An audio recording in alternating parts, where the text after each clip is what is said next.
একটি চক্র যারা মাসের পর মাস বিভিন্ন সাধারণ মানুষকে জিম্মি করে আদায় করে আসছিল মুক্তিপণ, মাদক সেবন থেকে মাদক বিক্রি সব কিছুই হতো এই গহীন জঙ্গলে।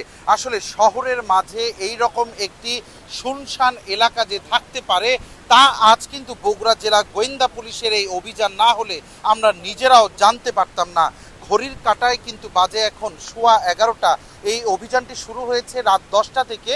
শহরের বগুড়া সদরের যে বাঘোপাড়া এলাকাটি রয়েছে সেই বাঘোপাড়া মহাসড়ক থেকে কিছুটা ভিতরে ঘন গাছ গাছ দিয়ে এত ঘন এলাকা। এই এলাকায় যদি এই রকম সময়ে আসলে কারোর সাথে কোনো খারাপ কিছু করা হয়, আশেপাশের কোনো সাধারণ মানুষের পক্ষে কিন্তু বোঝা অসম্ভব। এই সুযোগটা নিয়েই কিন্তু এখানে গ্রেপ্তার রকির নেতৃত্বে একটি সংঘবদ্ধ চক্র দীর্ঘ সময় থেকে কিন্তু অপরাধ তারা করে আসছিল। আজকে কিন্তু ডিবি তাদের 3টি ইউনিট নিয়ে আজকে তাদেরকে হাতে নাতে ধরতে সক্ষম হয়েছে।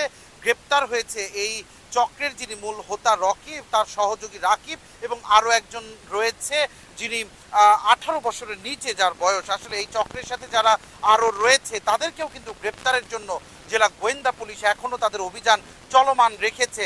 আশ্চর্যজনক হলেও সত্যি, তারা যে এই জিম্মি করার কাজে যে অস্ত্রগুলো ব্যবহার করত, চাইনিজ কুড়াল থেকে শুরু করে বিভিন্ন ধারালো অস্ত্র, হাসুয়া, স্টিলের পাইপ এবং বিদেশি কিন্তু নানা অস্ত্রগুলো এখানে রয়েছে। পাশাপাশি কিন্তু তাদের কাছ থেকে উদ্ধার হয়েছে একটি অত্যাধুনিক রিভলভার, পাশাপাশি মাদক এবং একই সাথে নগদ টাকা সহ আজকে কিন্তু তারা ডিবির জালে গ্রেপ্তার হয়েছে। তাদের প্রত্যেকের বিরুদ্ধে এর আগের কিন্তু একাধিক মামলা রয়েছে। দীর্ঘ সময় থেকে এই চক্রের বিরুদ্ধে অভিযোগ আসছিল। সেই অভিযোগের প্রেক্ষিতেই আপনারা যদি ক্যামেরার চোখে একটু দেখেন যে এই যে এলাকা, এই এলাকার আধা কিলোমিটার থেকে 1 কিলোমিটারের মধ্যেও কিন্তু কোনো বসতি নেই এবং চারিদিকে ঘন গাছপালা দিয়ে ঘেরা, একপাশে কিন্তু করতোয়া নদী। এই যে সুযোগটা নিয়ে শহরের মাঝখানেই প্রশাসনের চোখকে ধুলো দিয়ে সাধারণ মানুষকে নিঃস্ব করার যে যাত্রা তারা শুরু করেছিল, আজ কিন্তু সেই যাত্রার ইতি টেনেছে জেলা গোয়েন্দা পুলিশ। জেলা গোয়েন্দা শাখার ইনচার্জ ইকবাল বাহারের নেতৃত্বে এই অভিযানে কিন্তু আমরা এখনও কিন্তু সেই অভিযান চলছে এবং অস্ত্রসহ নগদ টাকা, মাদক জব্দ হয়েছে। আমরা একটু সরাসরি কথা বলবো জেলা গোয়েন্দা শাখার ইনচার্জ ইন্সপেক্টর ইকবাল বাহারের সাথে। জনাব ইকবাল, শুরুতেই আপনাকে অভিনন্দন যে এই সংঘবদ্ধ চক্রকে গ্রেপ্তারের জন্য। কিভাবে তথ্য পেলেন, কিভাবে গ্রেপ্তার করলেন, এই চক্রের সাথে আরও কেউ যুক্ত আছে কিনা, অভিযান কিভাবে পরিচালনা করছেন? ধন্যবাদ। বেশ কিছুদিন ধরে আমাদের কাছে তথ্য আসছিল যে আমাদের শহরের অনুকূলে, শহর থেকে একটু দূরে শহরতলিতে রকি, এখানে সন্ত্রাসী রকির নেতৃত্বে এখানে একটি বড় একটি সন্ত্রাসী গ্রুপ বেড়ে উঠেছে।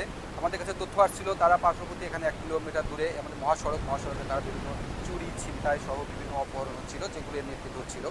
এই তথ্যের ভিত্তিতে তাদের পিছনে আমরা আমাদের গোয়েন্দা কার্যক্রম আমরা অব্যাহত রাখি। এই গোয়েন্দা তথ্যের ভিত্তিতে আমরা জানতে পারি যে পার্শ্ববর্তী হাইওয়ের পাশে আপনি দেখছেন যে আমাদের এখানে টিএমএসএস মেডিকেল কলেজ, তার পাশে টিএমএসএস যে পেপার মিল, এই পেপার মিলের পিছনে এখানে ঘন জঙ্গল বিস্তৃত নদীর পাড়ে এখানে একটু দুর্গম এলাকাতে এখানে আমার তথ্য ছিল যে তারা একটি পলিথিন দিয়ে একটা টেন্ট, একটা তাঁবু করে এখানে তারা বিভিন্ন রকমের মাদক বিক্রি করছিল এবং মাদক বিভিন্ন স্পট গড়ে তুলেছিল। এখানে তারা বিভিন্ন লোকজনকে ধরে নিয়ে এসে তাদের কাছ থেকে মুক্তিপণ আদায় করতো। এই তথ্যের ভিত্তিতেই আজকে রাত্রে 10টা থেকে আমরা আমাদের ডিবির 3টা টিম আমরা এখানে একসাথে অভিযান পরিচালনা করি। দেখতে পাচ্ছেন যে এখানে চারদিকে খোলা জঙ্গল, 3 দিক থেকে আমরা অভিযান করে এই চক্রের যে মূল হোতা সন্ত্রাসী রকি তাকে আমরা গ্রেপ্তার করতে সক্ষম হই এবং তার সেকেন্ড ইন কমান্ড রাকিব তাকেও গ্রেপ্তার করতে সক্ষম হয়। তার সাথে আরও তাদের সহযোগী একজনকে গ্রেপ্তার করি এবং তা দেখতে পাচ্ছেন যে স্পটেই তাদের কাছ থেকে আমরা চাইনিজ কুড়াল, বিদেশি রিভলভার, ভয়ঙ্কর ব্যাপার যে শকার মেশিন, 25,000 ভোল্টের শকার মেশিন, বিভিন্ন দেশীয় অস্ত্র সহ মাদক, বিপুল টাকা সব এগুলো আমরা এখান থেকে তাদের কাছে উদ্ধার করতে সক্ষম হয়েছি। তাদেরকে এখন রিমান্ডে নেবেন কিনা, এই চক্রের সাথে আরও কেউ জড়িত আছে কিনা? ডেফিনেটলি তাদেরকে আমরা রিমান্ডে নিব এবং তাদের সাথে যারা আছে তাদেরকে অলরেডি আমরা নাম পেয়েছি এবং তাদেরকে আমরা আইনের আওতায় নিয়ে আসবো।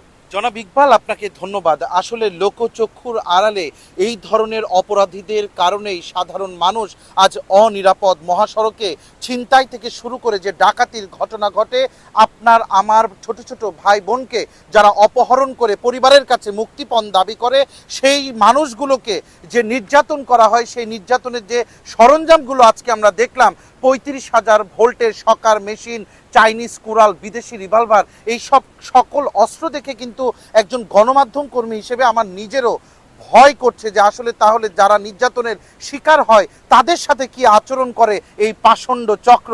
অবশেষে জেলা গোয়েন্দা শাখার অভিযানে কিন্তু তারা ধরা পড়েছে।